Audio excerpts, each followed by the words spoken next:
율법 없이 망하고 오직 율법이 있고 범죄한 자는 율법으로 말미암아 심판을 받으리라. 하나님 앞에서는 율법을 듣는 자가 의인이 아니요 오직 율법을 행하는 자라야 의롭다 하심을 얻으리니 율법 없는 이방인이 본성으로 율법의 일을 행할 때에는 이 사람은 율법이 없어도 자기가 자기에게 율법이 되나니 이런 이들은 그 양심이 증거가 되어 서로 오만하며 혹은 변명하며 마음에 새긴 율법의 행위를 나타내느니라. 그 나의 복음의 이룬 바와 같이 그리스도로 말미암아 사람들의 모든 것을 심판하시는 그 날이라. 아멘.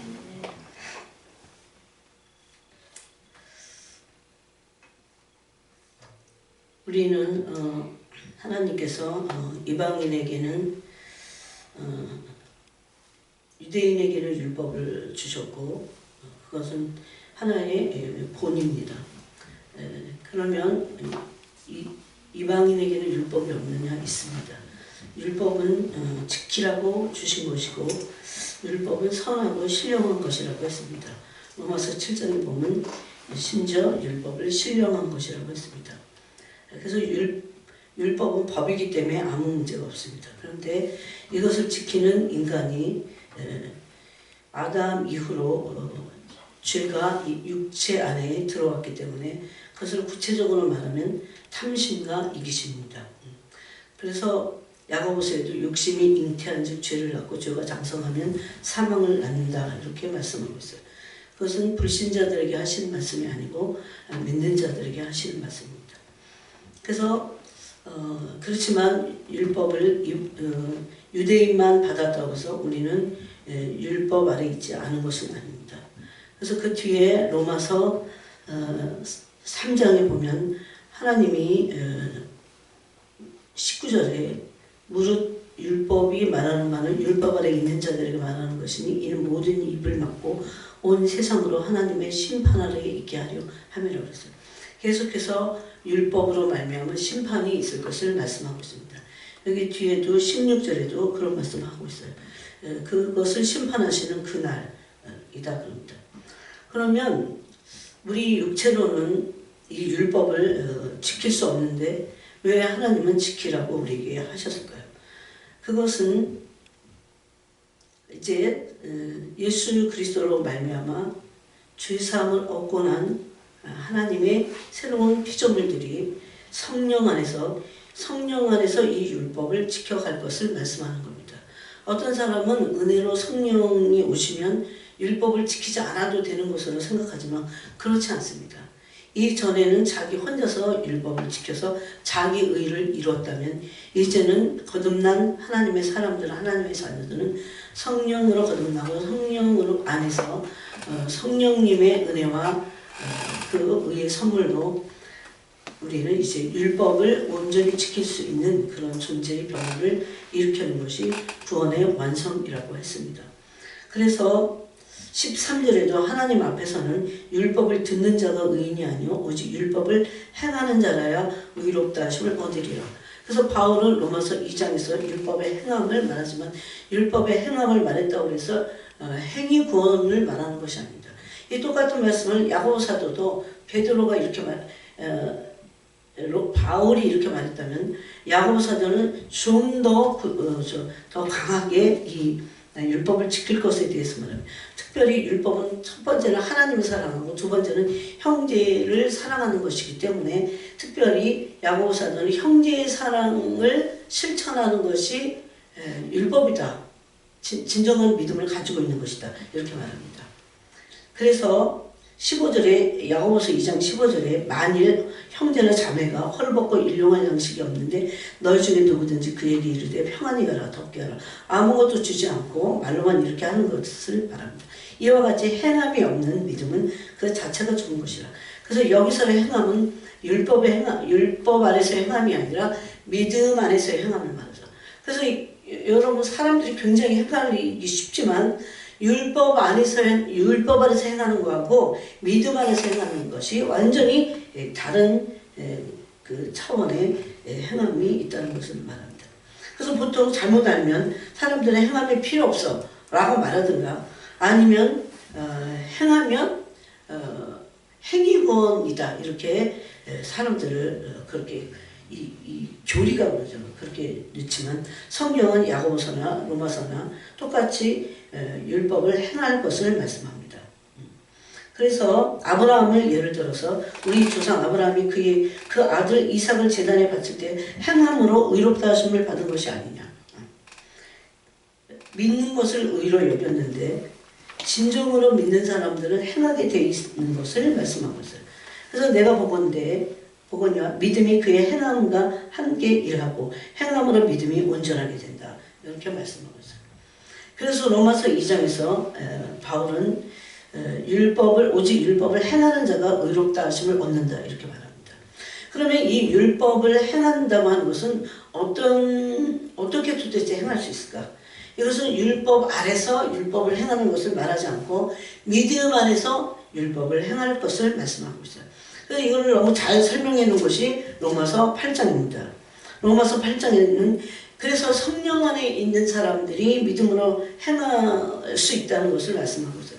그러니까 오늘날 교회가 성령 안에 있지 않다면 행위 구원, 율법의 행위만을 따지든가 반대로 극단적인 또 다른 반대편에 있는 사람들은 이제 믿으니까 우리에게는 행할 것이 필요 없어.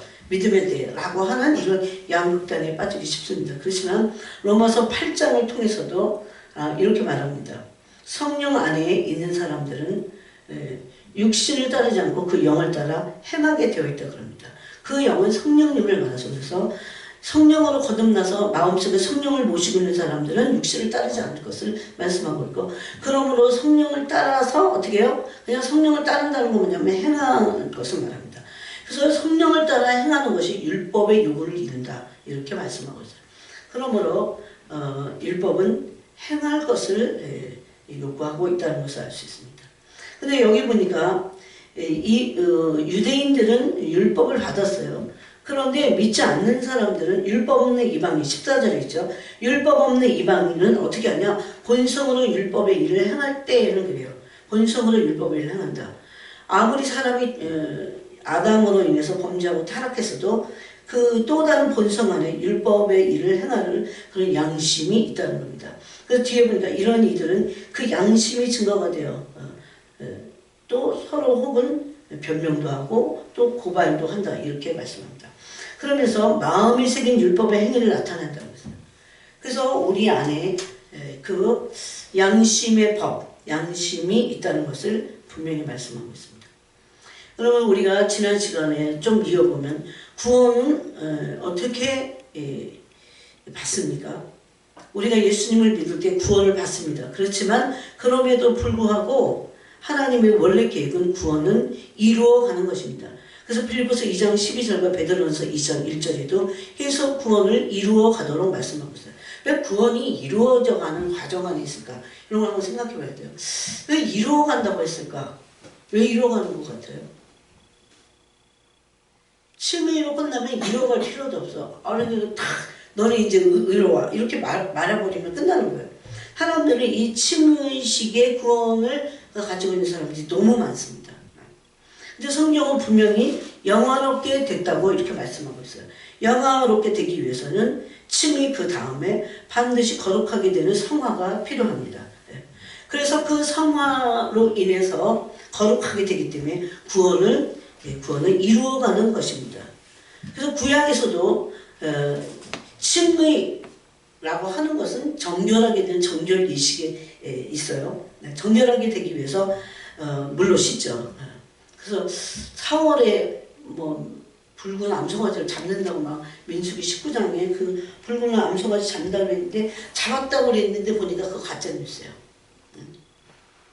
아직 이게 참 진짜 여러분 이제 암송아지 잡으면 그 다음에 이제 성전으로 이제 제사 드리러 들어갈 텐데 이 구약에 보면은 정결하게 반드시 돼야 됩니다. 이거 물로 씻어요 주로. 예? 근데 이거를 신약적인 의미에서는 칭의라고 할 수 있어요. 씻어갖고 지금 이제 깨끗하게 됐어요.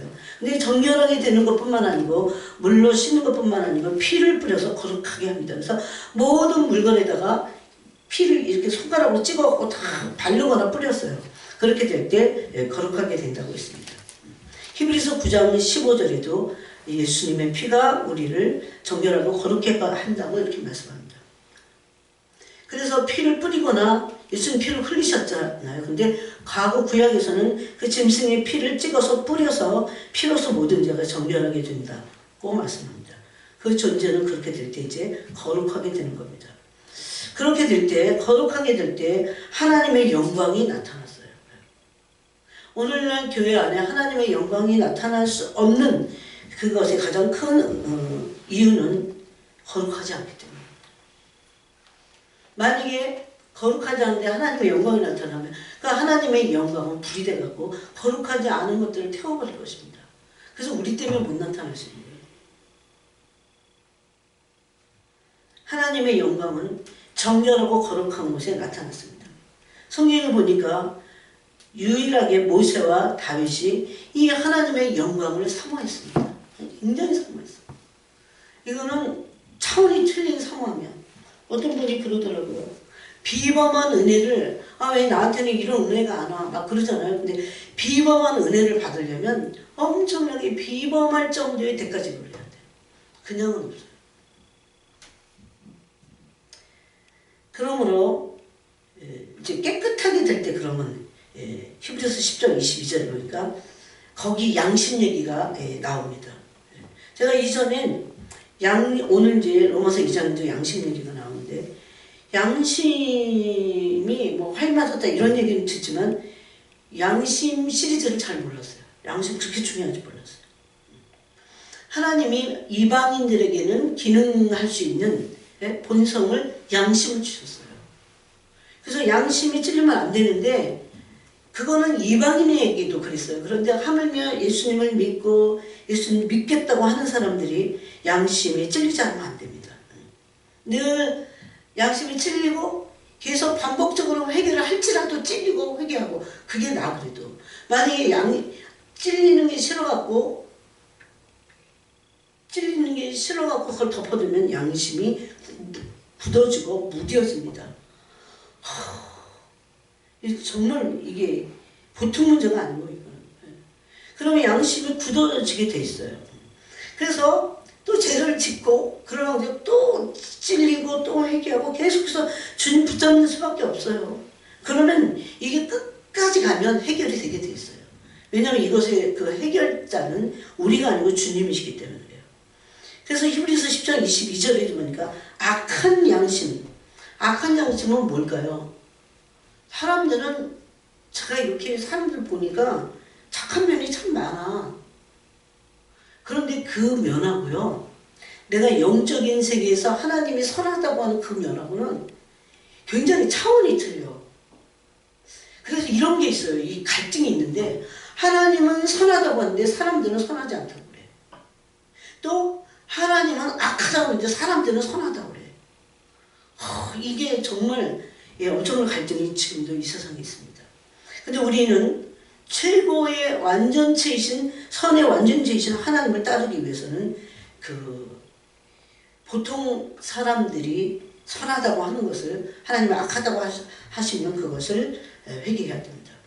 그래서 일반적으로 모든 사람이 다 죄인이고 악하다고 말씀하십니다. 그래서 그런 양심이 그래요. 제가 이거는 이제 영적인 세계에 들어가니까 진짜 그래요. 이게 진짜 그래요. 지금 이걸 다 설명할 수는 없으니까. 그래서 히브리서 10장에서는 악한 양심에다 피를 뿌려갖고 죄를 깨닫게 하고 회개케 한다고 말씀하고 있어요. 여러분, 이 세상에는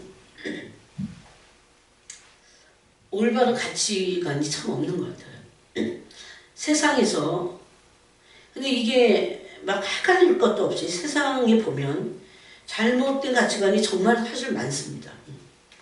그래서 이 악한 세상으로부터 이 세대의 가치관으로부터 구원을 받는 것이 건짐을 받는 것이 구원이다 라고 갈라디아서 1장에서는 말씀하고 있어요.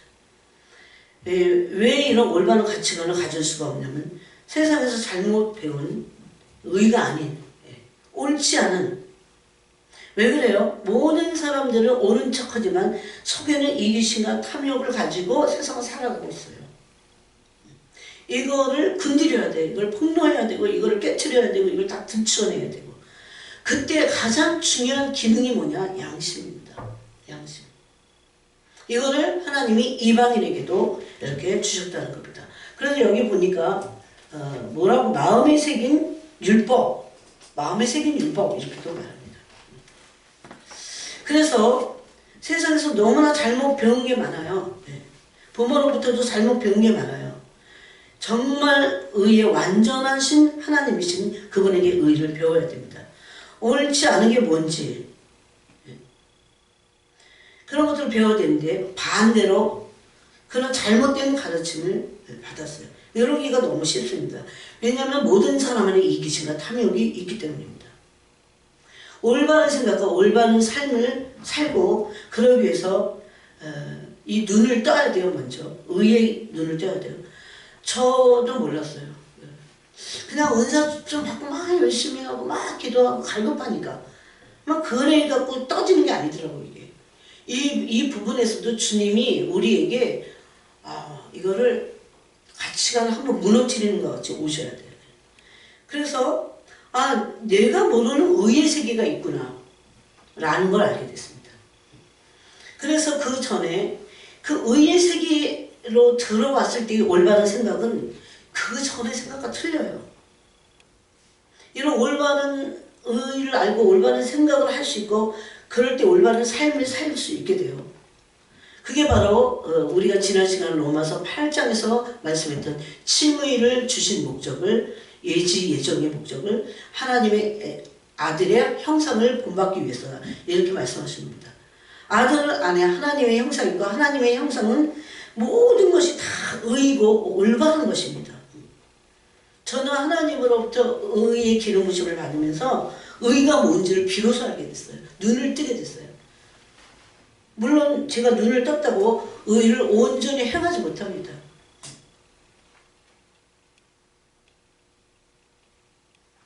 그런데 어떨 때 너무 바쁘게 살면 안 될 것 같아. 한번 모든 것을 이렇게 브레이크로 탁 잡고 곰곰이 생각해 봐야 돼요. 나는 내가 알고 있는 것들이 올바른가? 여러분 하나님의 형상은 존재예요. 그 형상만이 의롭습니다. 그 형상만이 올바라요. 그 형상을 만나야 돼요. 그래서 성경은 하나님의 그리스도의 형상을 담도록 우리를 부르셨다고 분명히 말해요. 이게 영광의 부르심이에요. 최고의 올바른 완전체이신 올바른 의의 완전체예요. 제가 이렇게 말하지만 그 의의 완전함을 제가 다 모르고 있어요. 지금. 그런데 이것을 맛본 사람들은 또 맛보기를 원해요. 사실 이것을 계속 맛보면서 이 세계로 점점 들어가고 올바라지고 생각이 올바라지고 이게 과정이 어떻게 되는지도 모르겠어요. 이 의를 알고 내 이 가치관이 다 바뀌고 또 이제 기도하면서 바뀌고 삶 속에서 또 내가 이걸 행하는지 안 행하는지 보고 그 성인들은요 그래서 산속으로 들어가는 것 같기도 해. 완전히 거기에 빠져버려. 우리 보러 그러라 뭐 그런 부르심 있으면 가야 되지만 보통은 아니잖아요. 그렇지만 분명히 이 땅에 있는 동안에 하나님의 형상을 본받도록 우리를 부르셨다는 겁니다. 그런 완전하신 의를 갖고 계신 하나님과 우리는 그래서 교제해야 합니다. 앉아서 기도한다고 하는 어떤 그런 방식이 아니더라도 우리는 계속해서 왔다 갔다 하면서 교제해야 돼요. 주님께 물어봐야 돼요. 묻고 또 질문하고 또 그분을 만져봐야 돼요. 자꾸. 그 의를 맛봐야 돼요. 여러분 이게 굉장히 어려운 일인 것 같지만 그렇지 않습니다. 내가 원하면 맛보게 돼 있어요. 그렇게 함으로 그분을 사랑하고 그 완전한 형상을 닮을 수 있게 됩니다. 이것이 하나님이 원래 원하시고 꿈꾸셨던 구원이에요. 지옥만 안 가는 게 아니에요. 요새 그 미국 어떤 방송에 기독교를 완전히 아주 그냥 막 미국 갈 때까지 갔어요. 기독교 국가가 아니에요. 완전히 그거 오픈해갖고 어떤 목사님인데 제가 보니까 변증을 할 수 있는 목사님 같아요. 기독교 예수 그리스도에 대해서. 진짜 엄청 까더라고요. 야, 여기까지 왔구나. 하나님을 그 목사님을 까겠어요. 하나님을 막 까는 거지. 그러므로 우리가 예수님의 형상을 담는 데 있어서 아까 그 이기심과 탐심 있잖아요. 이것을 돌이켜야 돼요. 이것을 다 토해내고 이거를 건드려야 돼. 이거를 이렇게 막 이걸 막 싸매면 안 돼. 왜냐하면 그래야 성화가 되기 때문입니다. 그래서 회개도 이 성화를 이루기 위해서 잘못된 것을 돌이키는 거죠. 그게 구원의 완성으로 가는 겁니다. 그리스도의 형상을 담는 거룩하게 되는 그 성화에서 잘못된 것을 고치는 겁니다. 여러분 이게 얼마나 중요한지 알아요? 나이마다 조금씩 또 고쳤다 또 다시 원상태로 갈지라도 또 고치고 또 고치고 또 고치고 고치기 위해서 잘못된 것을 또 버리기 위해서 살아야 돼요. 그 기준이 바로 하나님의 선이고 하나님의 의입니다. 자, 누가복음 3장을 보겠습니다. 이런 마음에 거룩한 소욕이 불타올라야 돼요. 그 사람이 학생이든 주부든 뭘 하든지 간에 이런 거룩한 소욕이 막 불타올라야 됩니다. 거기 보니까 누가복음에만 유일하게 이 말씀이 있어요. 3장 7절에 요한이 세례받으러 나오는 무리에게 이르되 독사자시다. 여러분 세례를 받으러 그래도 나왔는데 세례 요한은 욕을 잘하거나 세례 요한은 인간적이어서 그런 게 아니에요. 딱 보니까 정말 그들이 얼마나 더러운지 영의 눈으로 보니까 얼마나 또 독사의 자식들아 예수님이 그랬을 때 누구에게 하셨어요? 바리새인들에게 하셨잖아요. 외식하는 바리새인들에게. 그 모습을 보니까 구토가 나올 정도로. 그래서 독사의 자식 누가 너에게 일러 장차 올 진노를 피하라 하더니 예수님도 마태복음 23장에서 똑같은 말씀하셨어요. 그러므로 어떻게 하라고요? 회개에 합당한 열매를 맺고 만약에 한국에 예수님이 한국 교회에 오시면 똑같은 말씀을 하실 겁니다. 회개에 합당한 열매를 맺고 회개 소리 들어오고 또 그러지 말고 합당한 열매를 맺으라고 말합니다. 굉장히 이것은 좀 더 심각하고 깊은 그 의미를 가지고 있죠. 회개에 합당한 열매, 회개에 합당한 열매는 뭘까요? 삶을 돌이키라, 고쳐라, 잘못된 것을 고쳐라, 그거죠. 그런데 여러분 우리가 살면서 나를 보지만 그 잘못된 걸 금방 깨달았다고 금방 고쳐지던가요? 게으름 그리 쉽게 안 고쳐져요. 포기하지 말아야 돼요.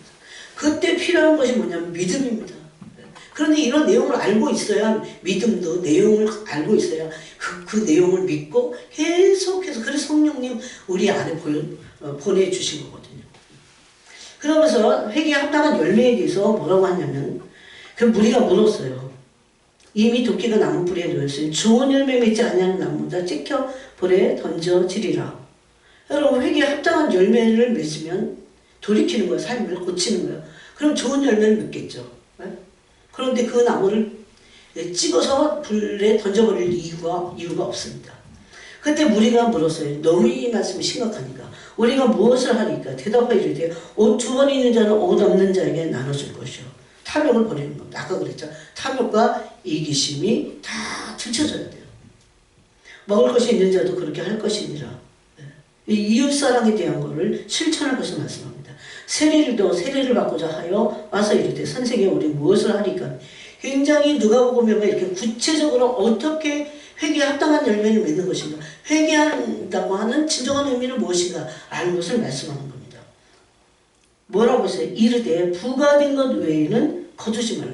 이게 그들이 고쳐야 될 잘못된 세리의 그런 태도였죠. 그 다음에 군인들이 물어봤어요. 그랬더니 우리는 무엇을 할까 하며 이르되 사람에게서 강탈하지 말며 거짓으로 고발하지 말고 받는 급료를 족한 줄로 알라 하니라. 성경은 굉장히 단호한데 거기 어떤 변명이나 어떤 핑계나 어떤 죄의 은폐도 받아들이지 않습니다. 이것이 바로 오늘날 우리가 필요한 거고, 만약에 이 부분에서 우리가 명백하지 않다면 하나님의 심판대 앞에서 그 죄를 피할 수 없을 겁니다. 그래서 이렇게 회개에 합당한 열매를 아주 구체적으로 맺을 것을 말씀합니다. 고치라는 겁니다. 잘못된 것을 고치라는 것. 고칠 때까지 포기하지 말라는 겁니다. 이때 양심이 얼마나 중요한지 모릅니다. 이제 양심에 대해서 조금 오늘 말씀드리고 싶어요. 양심이 얼마나 우리가 밝을까요? 영적으로 그 영광의 빛까지 갈 수 있다는 것은 이미 그 사람이 양심이 굉장히 밝은 거죠. 성령께서 진리, 즉 말씀의 빛으로 비춰줘서 양심의 갈피갈피를 빛을 비춰야 되는데, 그때 양심이 찔리게 돼 있어요. 그럼 양심의 갈피갈피는 뭐냐? 동기입니다. 동기에서 동기를 살펴서 그 잘못된 동기를 먼저 회개해야 돼요. 그리고 나서 잘못된 동기를 철저하게 인정하고 회개하고 나서 그 다음에 돌이켜야 돼요. 돌이키는 것과 제가 회개니까. 잘못했습니다. 그런데 돌이키잖아. 그럼 그건 진정한 회개가 아니에요. 그래서 아까 누가복음에서 3장에서 회개에 합당한 열매를 맺을 것을 말씀합니다. 숨겨진 죄, 이때 다 드러납니다. 숨겨진 죄. 이거를요, 처음에는 잘 안 보여. 이상하게 내 죄가 안 보여. 여러분 빛 가운데 정말 들어갔을 때 깜짝 놀라는 것들이 있어요. 안 들어가서 아직도 그런 생각을 하는 게 괜찮다고 여기는 거죠. 그 얼마나 무서운데. 이런 거를요, 그 하나님의 말씀의 진리 빛을 막 비춰야 돼.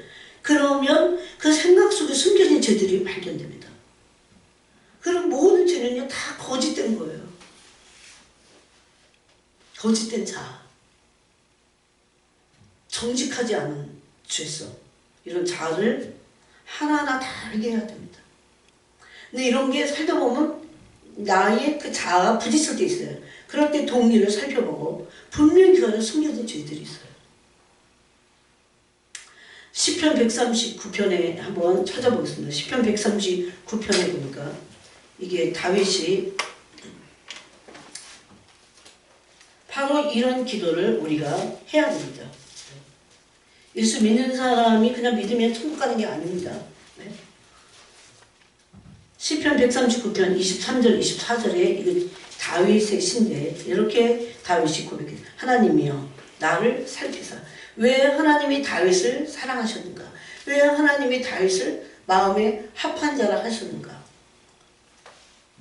여러분 자기를 살펴달라는 게 쉽습니까? 나를 살피사. 어디를 살펴? 내 마음을 살펴달라는 겁니다. 그래서 나도 모르는 내 마음의 깊은 곳, 그거 살펴달라는 거예요. 그래서 내 마음을 아시며 또 뭐 하라고 했어요? 나를 시험해달라고 했어요. 나를 시험해달라고. 여러분 사람들은 시험에 들지 않기를 원합니다. 그렇지만 때로는 하나님의 입장에서는 하나님 우리를 시험하실 때도 있어요. 무엇을 알고자? 내가 진짜 어떤 존재인지를 알고자. 하나님이 우리를 시험하실 때 우리의 숨어있는 뜻이 다 드러나게 돼서. 그래서 이렇게 고백합니다. 나를 시험하사 내 뜻을 아옵소서. 어떨 때는 나도 숨겨진 나의 뜻을 잘 몰라요.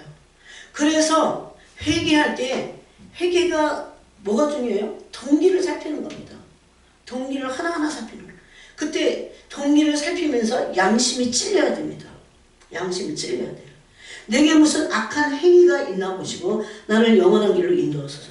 이렇게 계속해서 이런 하나님 앞에서 이런 정결하기 위해서 거룩하기 위해서 이런 노력을 하지 않으면 안 됩니다. 지금은 성령께서 이 일을 우리를 위해서 행해 주시는 분이십니다. 또 같은 시편 26편에 보니까 이런 말씀이 너무너무 중요합니다. 여러분 이게 처음에는 어려운 것 같지만요. 이런 삶을 계속해서 살잖아요. 그러면 마음에 뭐라 그럴까 무슨 지금 환경이 엄청 좋게 바뀐 게 아니에요. 근데 심령의 평강이 임해요. 희한해요. 다 죄 때문에 마음이 무거운 거예요, 사실은. 여기 속고 있는 거예요. 시편 26편 2절에 보니까 여호와여 나를 살피시고, 이것도 다윗의 시예요. 나를 살피시고 시험하사, 아까도 살피고 시험해달라고 그랬죠. 내 뜻과 거기는 뭐라고 합니까? 내 양심을 단련하소서 그랬어요. 양심을 단련받는 게 얼마나 중요한지 모릅니다. 여러분, 이 날들이 많잖아요. 시간도 많고 어둠, 진짜 새털같이 많은 날들이, 예? 하루에 뭐 24시간이나 있잖아요. 이때 항상 양심을 살펴야 돼. 내가 누구에게 말해놓고도 양심을 살펴야 되고, 내가 무슨 생각을 탁 듣고도 누구한테 들었을 때, 내가 누구로부터 어떤 말을 들었을 때, 근데 항상 내 동기와 양심을 살펴야 됩니다. 양심을 살피는 일을 하지 않는다면 양심이 굳어지게 돼 있어요. 그걸 해결할 수 없습니다. 마음이 깨끗해지지 않아요. 정결해지지 않아요. 이 여기 양심이라는 것은 그래서 마음이 깨끗하게 단련이 되는 겁니다. 우리에게는 왜 이런 양심을 보고 동기를 살피고 양심에 찔려야 되는 그런 하나님의 성령의 역사 안에 우리가 있어야 됩니까? 우리 안의 죄성은 죄를 은폐하고자 하는, 나도 모든 사람에게 있어요. 이게 죄를 은폐하고자 하는 은폐성이 숨어있기 때문에, 숨어있는 죄입니다. 이게 지금 양심이 찔려야 됩니다. 사람들은 이기적이고 탐욕적이어서요, 이기심 때문에 양심이 찔리는 걸 싫어한다니까요. 여러분 진짜 싫어합니다. 그런데 주님을 믿고 믿음으로 나가서 하나님의 말씀의 양라선 검으로, 또 말씀의 빛으로 양심이 계속 찔려야 돼요. 그래서 악한 악의의 숨은 동기가 계속 찾아내져야 돼요. 네? 이게 얼마나 중요한데, 구원에 있어서. 그래서 히브리서 10장에서는 예수님의 물과 피가 우리를 악한 양심으로부터 깨끗하게 씻었다, 이렇게 말합니다. 단순히 교회 다니는 게 구원만 아니에요. 그렇게 말할 수, 그렇게 단순하게 말하면 안 돼. 히브리서 10장식으로 말하면 예수님의 피 흘리심과 예수님의 물과 피를 흘리심으로 우리의 악한 양심에 뿌려져서 우리가 깨끗한 양심이 되는 것, 그게 구원입니다. 근데 깨끗한 양심의 상태만 가지고도 안 됩니다. 구원의 완성을 위해서는. 누가 깨끗한 양심을 가진 상태에서 죽었어. 그럼 그는 구원 받아요. 그렇지만 하나님은 우리가 죽지 않기를 원하세요. 왜 그런지 아세요? 하나님 옛날에 죽으려고 얼마나 그런지 몰라. 그런데 죽지 않기를 원하세요. 왜냐하면 깨끗한 양심 갖고만은 안 돼. 하나님의 형상으로 완성이 되어야 되는데, 그때 필요한 것은 선한 양심입니다. 선한 것은 하나님 한 분밖에 없잖아요. 그래서 양심이 찔리고 숨은 동기를 찾아내서 회개해야 됩니다. 여기에 우리 안에 뭐가 있냐면 세 가지가 숨어 있습니다. 이게 아담의 창세기에 있는 아담의 죄성입니다. 아담이 범죄하고 나서 세 가지를 했어요. 세 가지. 변명했습니다. 변명. 이게 다 찾아올 수 없지만 여러분 집에 가서 창세기를 찾아보세요. 변명하고 핑계에 대해서요. 변명이나 핑계랑 똑같죠. 진짜 애들 키울 때 이거 못하게 해야 되는데, 어렸을 때부터. 변명하고 핑계대면 죄를 인정을 안 하기 때문에, 죄를 인정하지 않는데 어떻게 회개합니까? 네? 근데 이게 굉장히 귀여운 어떤 변명과 핑계가 약간 굉장히 무거운 죄로 이렇게 우리에게 알려져 있지 않아요. 그냥 조금 약간 귀엽게 봐줄 만한 거요. 변명하고 핑계하는 게. 여러분, 변명하고 핑계하는데 어떻게 온전히 죄를 회개하는 거예요? 이게 아담의 죄성이에요. 아담이 죄를 짓고 나니까 이 죄의 성품이 마귀로부터 왔어요. 변명하거나 핑계하는 거. 그 다음에 뭡니까? 죄를 은폐합니다. 죄를 은폐한다니까요. 세 번째가 죄를 전가하는 거예요. 하나님이 지어주신 이 여자 때문에, 그래서 책임을 전가하잖아요. 죄를 전가하잖아요. 이런 변명하고자 하는 죄를 핑계하고 은폐하고 전가하고자 하는 모든 죄성을 회개해야 돼요. 이게 타락한 첫사람 아담의 죄성이 전수돼서 그렇습니다. 그럼 어떻게 회개할 때 어떻게 해야 되냐? 이런 죄로 인해서 이게 성령의 그 빛을 받아서 우리 마음에 이게 이제 양심의 숨은 죄들이 다 드러나면 마음이, 제가 저번에 그랬죠. 상한다고. 마음이 상합니다. 이전에는 그런 죄 갖고 마음이 상하지 않았어요. 상해야 돼요. 마음이 계속 이기심을 버리고 마음이 상하도록 나를 하나님의 빛 앞에 둬야 됩니다. 왜 사람들 사이에서 시시비비가 생기고 다툼이나 싸움이 생깁니까? 서로 죄를 핑계대기 때문에 그래요. 이 죄를 변명하거나 핑계하는 것에서 자기 의가 나요. 자기 의. 다 버려야 돼요. 그 다음에 회개할 때 양심이 눌리고 찔림을 받아야 돼요. 양심이 이 다윗이 그랬죠. 여름 가뭄에 이게 눌리듯이 하나님의 손이 나를 누른다고 했어요. 양심은 그 영의 마음을 만든다. 그 양심 눌려야 돼요. 막 찔려야 돼요. 이거 얼마나 힘들겠어요. 그렇지만 찔려야 됩니다. 말씀 앞에 적나라하게 찔림을 받아야 됩니다. 1시간씩이라도 이게 계속 찔리면서 내 죄성이 어디서부터 왔는지, 이게 뭔지를 하나님 앞에 토해내고, 그리고 정말 우리의 모든 죄성을 깨끗하게 뿌리 뽑을 수 있는 분은 하나님 한 분밖에 없습니다. 인간은 할 수 없어요. 그래서 하나님께 나가는 거죠. 그 다음에 회개라는 것은 태도나 방향을 바꾸는 겁니다. 태도를 바꾸는 거예요. 죄송합니다. 그래 놓고 계속 있는 게 아니고 태도나 방향을 바꾸는 겁니다. 그리고 회개할 때 이제 주로 이게 시편에 보면 있어요. 심령이 그 죄를 은폐하려는 데서 벗어나야 돼요. 정직해야 돼요.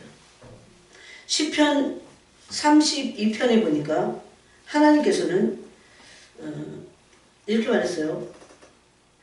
내가 이르기를 내 허물을 여호와께 자복하리라 하고 주께 내 죄를 아뢰고 내 죄악을 숨기지 아니하였더니 곧 주께서 내 죄악을 사하셨나이다. 시편 32편 5절입니다. 이런 똑같은 말씀이 51편에도 있어요. 6절에 보소서 주께서는 중심이 진실함을 원하시오니 내게 지혜를 은밀히 가르치시리이다.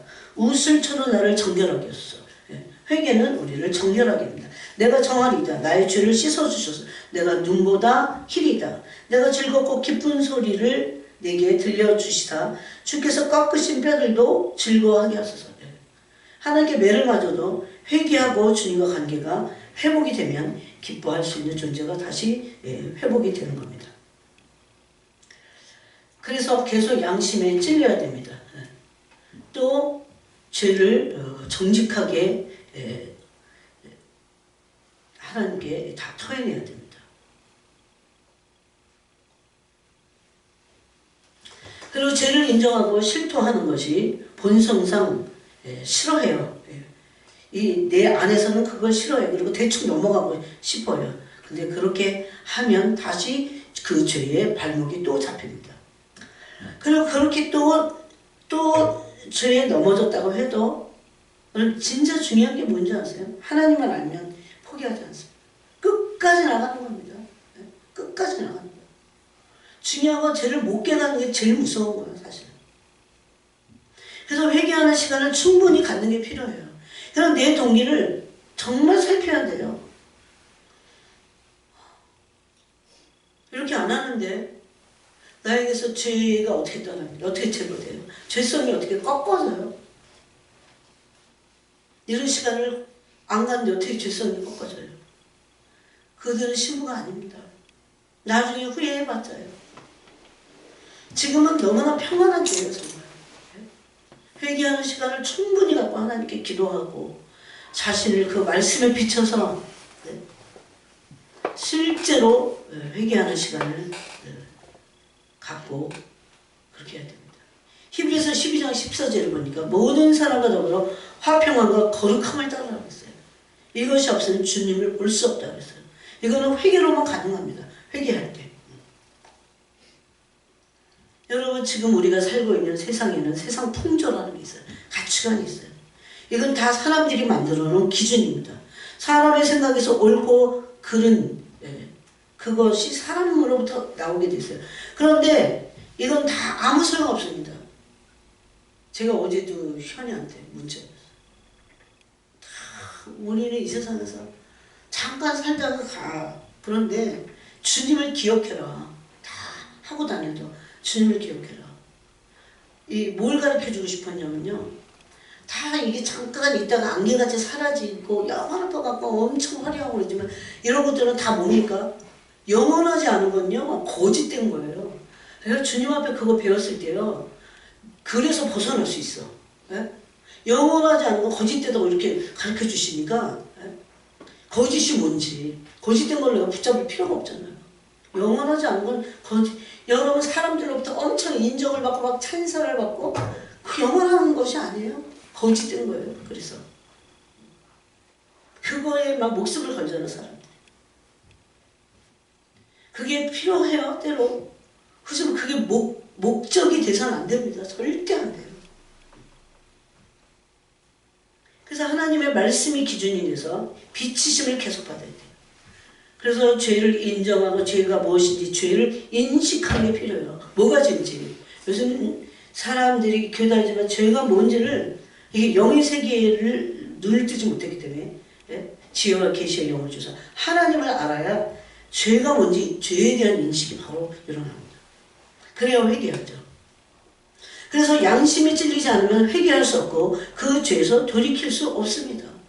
양심에 찔러도 잘 안 돼요. 양심에 찔리는데도 또 죄를 졌어요. 끝까지 가세요. 끝까지 또 찔리고 또 찔리고 에이 안 되겠다. 그리고 양심을 덮어서는 안 됩니다. 그래서 그 양심에 찔리는 그 기준은 하나님이십니다. 하나님의 말씀. 또 하나님의 성품입니다.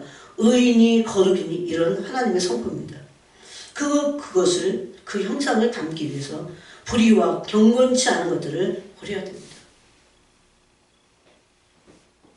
여러분 우리 안에 경건치 않은 것도 많잖아요. 이게 그냥 내가 생각으로 했으니까 얼마나 큰 그게 불인지 하나님 앞에서는 빨리 알아야 되고 그래서 완전히 돌이켜야 됩니다. 깨끗한 거 아세요? 생각도 깨끗한 거. 예를 들어서 게으름은 큰 죄성입니다.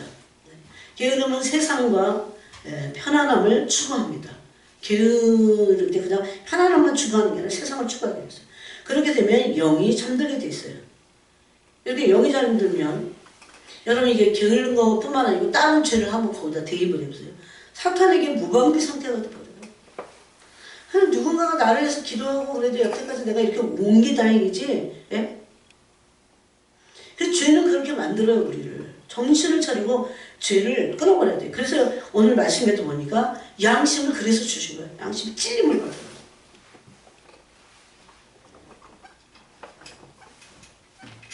그래서 양심은 마음에도 영이 있는 것입니다. 이 양심이 연단을 받아야 됩니다. 아까 보니까 나 양심을 단련하소서 다윗이 그랬죠. 잠언 17장 3절 보니까 나 여호와는 마음을 연단하느니라 이렇게 말씀하고 있어요. 인간은 이기적이어서 이제 이 양심이 어떻게 연단을 받아야 했다는 이 부분을 같이 좀 나눠보겠습니다. 인간은 이기적이어서 자기 연민에 잘 빠져요. 이 자기 연민은 어디서부터 왔습니까? 이기심 안에 있는 자기애로부터 왔습니다. 자기애. 그래서 죄에 대한 정직한 태도를 갖기가 사실은 쉽지가 않아요. 인간 자체는. 나 스스로는. 죄에 대해서 나를 자꾸 뭔가 변호해줘. 그리고 뭔가 뭐 때문에 그랬어. 그때 그 사람이 그런 말 했기 때문에 이렇게 핑계를 대는 것이 쉽습니다. 오히려. 그래서 죄에 대해서는 철저하게 정직하게 나를 완전히 뭐라고 할까요? 막 벼랑 끝에 세워서라도 나를 철저하게 빛 앞에 세우기가 인간 스스로는 어려워요, 여러분. 그래서 성령님이 필요해요. 성령님의 빛이 내 양심을 비춰야 돼요. 이게 얼마나 중요한지. 이번 주 내내 이 말씀 하셨어요. 양심의 빛을 받아라. 그 사람이 직분이 크다고 이런 거랑 제외되는 게 없어요. 여러분 신학대학이라고 죄가 없을까요? 신학생이라고 죄가 없을까요? 얼마나 죄를 많이 짓는데. 왜 그럴까요? 양심의 빛을 받지 않으면 안 돼요. 이거는 해도 되고 안 해도 되는 게 아니야. 최소한 양심을 가지고 하나님 앞에 나가면요, 그렇게 무서운 죄 가운데로 전락하지 않습니다.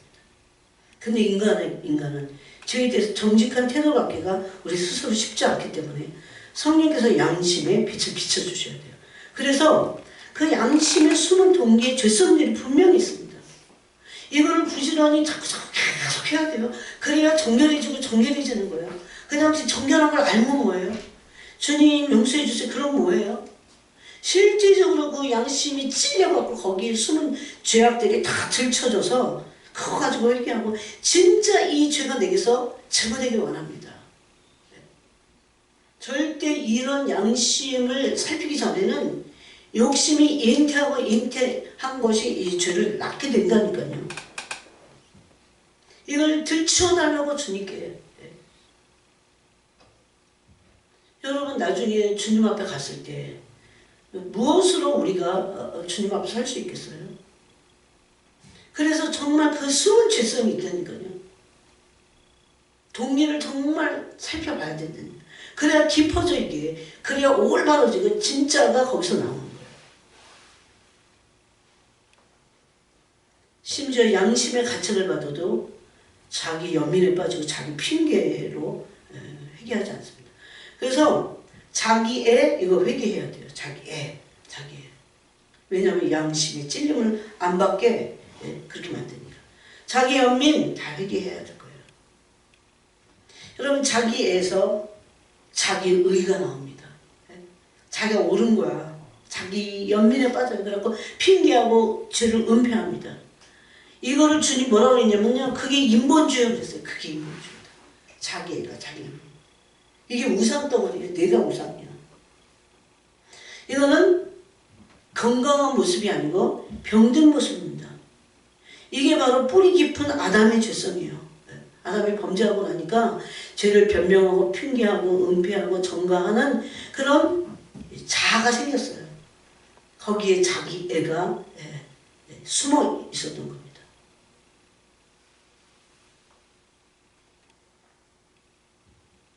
자기 애는 굉장히 무서운 거예요. 이게. 절대 하나님에게 온전히 나가서 다 들춰서 기도할 수 없습니다. 그래서 이사야서 59장 1절부터 8절에 보니까 주님 뭐라고 하십니까? 내가 손이 짧아서 너희를 구원하지 못함도 아니요. 한번 찾아볼까요? 이사야 59절입니다. 여호와의 손이 짧아 구원하지 못하심도 아니요. 귀가 둔하여 듣지 못하심도 아니라 오직 너희 죄악이 너희와 너희 하나님 사이를 갈라놓았고 이 안에 자기 애와 자기 연민으로 인해서 죄를 은폐하고 죄를 핑계대고 정직하지 않은 거죠. 이게 얼마나 무섭고 얼마나 무서운 죄인지를 우리가 잘 이걸 깨닫지 못해요. 여러분 어떤 사람이 정말 정직하다는 게 뭘까요? 정말 정직했어요. 자기 죄에 대해서 바르게 인식하고 있는 사람이에요. 근데 인간 스스로는 이걸 또 못해. 그래서 성령의 빛이신가 성령님의 우리를 양심에 찔고 비춰주셔야 이 죄의 무게? 죄가 다윗이 그랬죠. 내가 내 죄가를 아나이다. 이 죄가 주님 앞에만 있나이다. 그랬잖아요. 그게 다 그런 얘기예요. 다 잘 믿는다고 하고 또 물론 하나님이 그동안 진짜 우리를 정말 많이 도우셔서 이때까지 왔어요. 여러분. 우리의 죄의 은폐와 책임 전가와 또 그 모든 악한 행위에 비하면 그래서 주님이 너무 안타까워서 이런 말씀 하시는 거예요. 죄에 대해서 바르게 고백하고 바르게 깨닫는 사람이 정직한 사람입니다. 그런 사람을 찾기가 오늘날은 참 쉽지는 않아요. 오직 너희 죄악이 너희. 이건 주님 앞에서 정말 순전해야 그래요. 순전해야 어린아이 같이. 뭐 누구 때문에 남편 때문에 아내 때문에 그럴 거 없어. 내 죄는 내 죄니까. 이게 그래서 원해야 돼요. 원하면 진짜 죄 문제를 해결하고자 원하면 성령이 비추십니다. 그때 다 들춰지는 게 양심이에요. 동기들이 숨은 죄들이 다 밝혀지고. 여러분 핑계대고 죄를 변명하고 은폐하다가 회개 못해요 그러면 절대 못해. 이러다가 주님 앞에 휙 갔는데 주님의 책에 다 기록이 돼 있는 거야. 너 이런 죄 회개하지 않았다고. 뭐 지옥을 안 보내실 수도 있어요. 그렇지만 그게 얼마나 부끄러운 일입니까? 또 어떤 사람들은 그게 죄인지도 몰라. 제가 제일 두려운 게 이런 거예요. 죄인지도 모르고 이러고 있다가 주님 앞에 갔을 때 이게 엄청난 죄였구나. 그래서 말씀의 빛에 양면성 검과 같이 막 비추고 막 우리 찔러 쪼개야 돼. 골수와 관절과 혼과 영감이 관절과 골수를 찔러 쪼개야 돼요. 이 겸손하고 정말 죄를 없애하고 살고 싶다. 이런 그 거룩한 소욕이 불타서 하나님께 죄를 가지고 나가는 사람들이 이런 은혜를 받는 겁니다. 죄 앞에서 하나님 앞에서 정직한 사람들. 그러지 않은 사람들은 관계에서 자꾸 다른 사람 원망을 하죠. 그 사람이 하나님께서 받을 거야. 내 죄는 내 거예요. 내가 하나님 앞에서 살핌을 받은 이게 그 사람이 얼마나 순전하냐 정직하냐를 알 수 있습니다. 오직 너희 죄악이 너희와 너희 하나님 사이로 가다놓았고 너희 죄가 그의 얼굴을 가리어서 너희에게서 듣지 않으시게 하느니라. 무서운 말씀이죠. 이게 되게 보면. 이는 너희 손이 피해 너희 손가락이 죄악에 더러워졌으며 너희 입술은 거짓을 말하며 너희 혀는 악독을 내밀어 공의대로 소송하는 자도 없고 진실하게 평결하는 자도 없으며 허망한 것을 의뢰하며 거짓을 말하며. 여러분 거짓이 뭔지 정직하지 않은 모든 것들이 다 거짓된 거예요.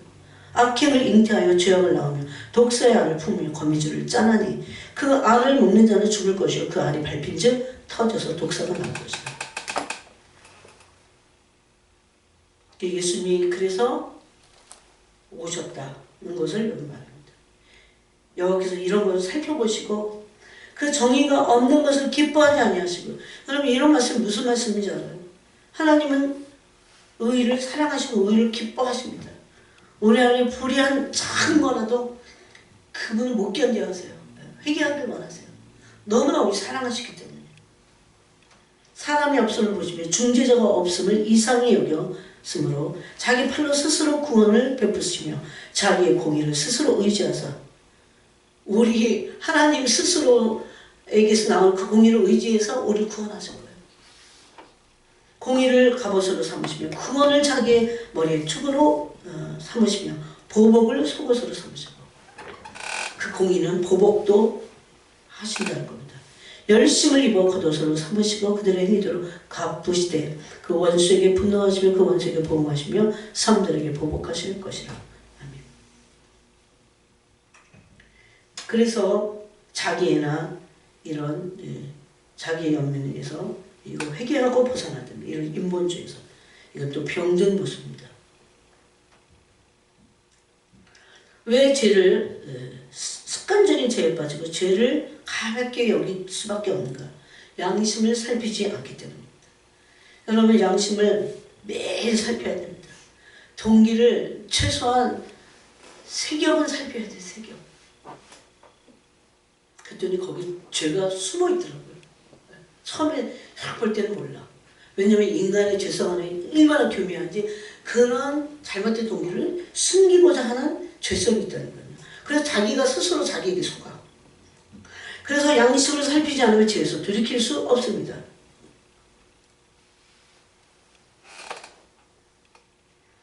이런 변명하고 핑계대고 죄를 정당하려는 이런 것들을 이런 잘못된 양심을 찔러야 돼요. 근데 여기 왜 그러냐는 거죠. 자기 연민 때문에, 자기 애 때문에 죄를 보지 못하게 합니다. 그러므로 회개한 선한 양심의 강구가 필요합니다. 선한 양심을 따라 살지 않으면 아까 히브리서 10장에서 이제 예수님의 피로 말미암아 예수님의 그 물로 말미암아 우리가 더러운 악한 양심이라서 악한 양심에서 깨끗한 양심이 됐어요. 그거만 가지고 안 됩니다. 그 칭의 수준이에요. 그래서 베드로 전서 3장 22절에는 선한 양심의 간구를 성령이 우리 안에서 하신다 이렇게 돼 있어요. 하나 이 선한 양심의 간구를 정말 하는 사람이 얼마나 될까 이런 생각을 해봐요. 성경이 그렇게 있는데 여러분 그래서 이 선한 양심의 간구를 할 때 제일 좋은 게 뭔지 아세요? 방언기도입니다. 오늘 막 방언기도를 하는데 계속 그 선에 대해서 이렇게 느낌 알잖아요. 제가 막 통변이 나오는 건 아니니까. 사탄이 하는 일이 뭔지 아세요? 그래서 양심을 무디게 합니다. 사탄이 이 모든 것들을 예민하게 다 알고 있어. 이 양심을 자꾸 무디게 해요. 죄를 보지 못하게 해요. 회개하지 못하게 해요. 결국은 양심이 활맞게 됩니다. 디모데전서 4장에 있어요. 디모데전서 4장 2절에 보니까 이 종말의 양심의 화인을 받은 사람들이 있을 것을 말하고 있습니다. 자, 그러면 디모데서를 조금 읽고 마치겠습니다. 디모데 전서부터 보세요. 디모데 전서 1장 19절에 보니까 믿음과 그래서 이 양심과 믿음은 같이 갑니다. 여러분 그런 거 여러분 알고 계셨어요? 양심과 믿음이 같이 갑니다. 믿습니다. 막 저 어렸을 때 엄청 막 믿습니다. 그러고 막 큰 소리를 기도하고 막 믿습니다. 그래. 그런 거 상관없어요. 진짜 참 믿음, 온전한 믿음은 양심과 같이 가는 거야. 그래서 믿음과 여러분 한번 지금 살펴보세요. 내 믿음은 양심과 같이 내 양심이 살아서 같이 가는 거야. 믿음과 착한 양심을 가져라. 이 착한 양심은 선한 양심이에요. 예. 여기서는 선한 양심이라고 하는데 다른 성경에는 선한 양심이라고 써요. 착한 양심이랑 선한 양심 똑같아요. 어떤 일을 이 양심을 버렸고 그 믿음에 관하여는 파산하입니다. 그래서 믿음과 양심이 같이 간다는 걸 알 수 있어요. 양호 교회가 제일 안 되는 것 중에 하나 이게. 막 은사이고 막 뭐 다 있어. 그런데 불법을 행해. 양심이 없어. 착한 양심 하세요. 선한 양심. 이게 베드로전서 3장에는 선한 양심의 간구를 성령이 우리 안에서 하십니다. 하나님을 향한 그랬어요. 하나님을 향한 선한 양심의 간구다 그랬어요. 기도는 뭘 달라고 해결하기 위해서만이 아니에요. 물론 자녀니까 그게 필요해요. 그렇지만 본질적인 기도는 뭡니까? 우리가 얼마나 죄인인데 얼마나 죄가 정말 꺾어졌냐 음란이 꺾였나 보면 또 있는데 또 쫙쫙 올라오잖아요. 이 진짜 분본처럼 죄성을 꺾지 않으면 안 됩니다. 십자가를 못 받고 물론 성령 안에서 그러는 거예요. 그래서 여러분 이렇게 할 때 선이 뭔지를 알게 돼요. 선을 만질 수 있게 돼요. 선한 양심의 간구를 성령이 우리 안에서 말할 수 없는 탄식으로 성령이 우리 안에서 간구하고 계십니다. 이게 선한 양심의 간구예요. 그래서 깨끗한 양심만 가지고 안 돼. 그건 칭의야. 칭의에서 이제 성화 안으로 들어가서 영화롭게 되려면 선한 양심의 간구 안에 있어야 돼요. 맨날 기도하는 게 뭐만 잘 되게 달라고 그걸 갖고 어떻게 선한 양심의 간구를 할 수 있습니까? 선한 양심의 간구는 선한 양심으로 우리를 회복하기를 원하시죠. 선한 양심을 가진 존재가 되기를 원하신다는 거예요. 그럴 때 선한 양심을 따라 살게 돼 있어요. 그러지 않으면 어떻게 됩니까? 양심과 믿음이 같이 가는데 그렇게 하지 않으면 어떻게 해요? 믿음이 파손됩니다. 믿음이 파손되는 것은 멸망당하는 거예요. 이게 얼마나 중요한지 이거 알고 나서 우리 안에 여러분 양심의 기능을 주신 거예요. 예수 믿으면 양심이 무뎌지고 막 심지어 이방인들은 화인맞은 양심도 있잖아요. 그러니까 남편을 막 토막내갖고 어디다가 시신을 어디다가 했는지도 모르잖아. 화인맞아서 그래요. 물론 그래도 회개할 수는 기회는 있을 겁니다. 양심이 기능이에요. 하나님은 선하신 분인데 깨끗한 양심이 되고 나서 이제 정결하게 됐어. 그러면 이제 선한 양심, 거룩함을 향해서 나가야 돼요. 이게 없으면 안 돼요. 화평함과 거룩함이 없으면 주를 보지 못하리라 그랬잖아요. 히브리서에서. 그래서 사탄은 계속 양심을 무디게 합니다. 그래서 양심 무디면 그냥 뭐 그날이 그날이야. 그 죄를 심각하게 보지 못해요. 회개하지 못해요. 근데 이게 영의 세계에서 하나님과의 관계가 얼마나 중요한지 몰라요. 얼마나 중요한지. 나중에는 활맞게 되잖아요. 자, 디모데전서 그 뒤에 4장 2절을 보니까 자기 양심이 후일에 어떤 사람들이 믿음에서 떠나. 그래서 믿음과 양심 같이 간다니까요. 믿음에서 떠나. 그래서 온전한 믿음, 참 믿음이 되려면 어떻게 해요? 양심이. 깨끗한 양심이, 선한 양심이 돼야 돼요. 날마다 이거 가지고 기도하고 여기에 이 중심이 여기에 가 있어야 돼요. 그 사람이 목사래도 전도사래도 이런 건 없는데 어떻게 주님 우리를 향해서 뭘 하시겠어요? 후일에 어떤 사람들이 믿음에서 떠나 미혹하는 영과 귀신의 가르침을 따르리라 하셨으니 자기 양심이 화인을 맞아서 외식함으로 거짓말하는 자들이라. 네, 그랬어요. 참 두렵습니다. 또 디모데전서 3장 9절에 보니까 여기 이제 그 직분자에 대해서 말씀하고 있는데 뭐라고 하냐면 믿음 있는 사람이어야 돼. 그런데 9절에 깨끗한 양심에 또 믿음이 나오죠. 믿음의 비밀을 가진 자라야 할지니 적어도 깨끗한 양심을 가지고 있어야 돼. 맨날 남이 돈이나 사기치고 세상에서 막 집사하는 사람 그런 사람 많아요. 교회들도 떼먹고 막. 그럼 맨날 은근히 음란해. 네? 그 음란한 얘기를 막 해도 저 하나님 몰라서 그래요. 하나님 얼마나 두려운 분인지. 네? 양심이 깨끗한 짓조차 않아. 선한 양심은 고사하고. 이 사람들이 먼저 시험을 해보고 이 믿음의 비밀이 없는 사람들이죠. 회개해야 됩니다. 회개해야 돼요. 지금이 기회되니까. 네? 그 후에 책망할 것이 없으면 집사의 직분을 맡게 할 것이라 그랬어요.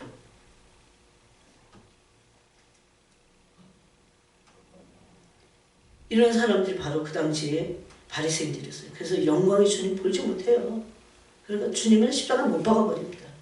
어떤 양심을 가지고? 더러운 양심 가지고. 무슨 더러운 양심? 예수님이 시기 질투해갖고 예수님에게 민중들이 이렇게 다 가버리니까 자신들의 기득권을 다 빼앗겨버릴 것 같으니까. 완전 정치판이죠. 근데 믿는 사람도 그렇지 않습니다. 주님이 우리에게 가르치신 건 그런 게 아니에요. 훨씬 더 진지하게 말씀 앞에 서야 됩니다. 왜? 갑자기 주님 오시면 회개도 못하고 있다가 주님 어떻게 받습니까?